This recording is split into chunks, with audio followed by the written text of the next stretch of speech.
Very first cut that I make on a crappie fish is just beneath the pectoral fin and goes up towards the head of the fish as far as possible. Then I flip the fish over and repeat the same cut on the other side. When trimming the fish this way, it gives the cleaner an advantage when it comes time to snap the head away from the main body. Use a very sharp knife, and please try not to cut yourself in the process. There are only two places where we have to snap away from the main vertebra. Here at the head and down at the other end between the anal and caudal fin. A twisting motion is all that is required to snap these away from the fish. I like using catfish skinner pliers to help remove the tail fin. As you can see here, I'm clearing away any tiny scales I may have missed during descaling. You want to make sure that your knife is cutting into the flesh without tiny scales which may be in the way of your cut. As I mentioned before, you want to make your incisions on the fins about 1/4 inch deep without cutting any bones. We want the tiny bones intact.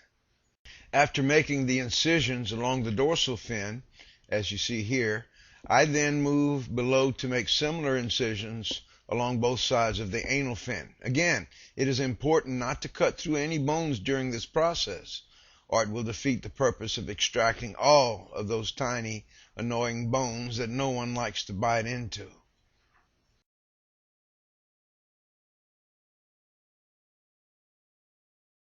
Here I will make a small cut across the fish between the bottom of just above the caudal fin or tail fin.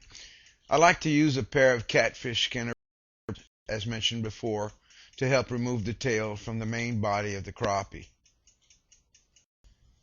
We'll cut the tail fin off later. Here I begin with the dorsal fin, and what I do is I use the base. These pliers, by the way, are catfish skinning pliers. I like to use them because they have a wider base. I can remove more bones at one time using. Hey, I'm pointing right now at the only bones you should feel once you remove the fin bones are the comb bones. The comb bones, which looks just like a hair grooming comb. What we're going to do is we're going to turn the fish around and do the same thing on the other end. Always start at the bottom and work your way towards the front where the head of the fish used to be. These are big fish right here, so you probably won't have them this big unless you're very lucky. See all the bones coming out? Those are all those little bones that we just hate to bite into. Right, I didn't cut all the way down like I should have, so now I'm correcting my mistake. But you'll see here that by using one, I want to pour it a different way. But the trick is to get all the bones out of that. So a couple that stayed in there, and I had to remove them. But once you are, you know when you have them all out because you just feel along. You feel, and the only bones you should feel at that point are the comb bones. Continue using the catfish pliers to clean out the inside cavity of the fish, and I'm going to use a knife to do the same before we get to extracting or removing the tail fin from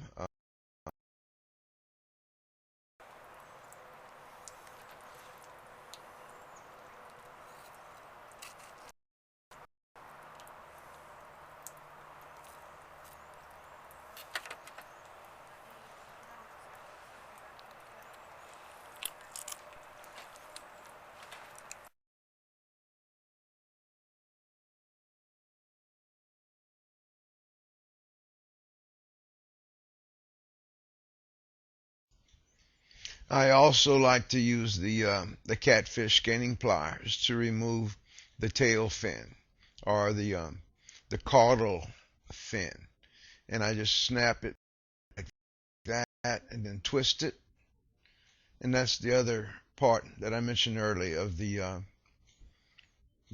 comb bones that needs to be, or the vertebra that needs to be twisted off. And there you have it. You have a very clean fish. You can use it later on. Fillet it, you still can do that. There will be no bones except the large ones. Even after you've frozen it, you can take it out, thaw it out, and still fillet it. It's so easy. So I hope this helps you out.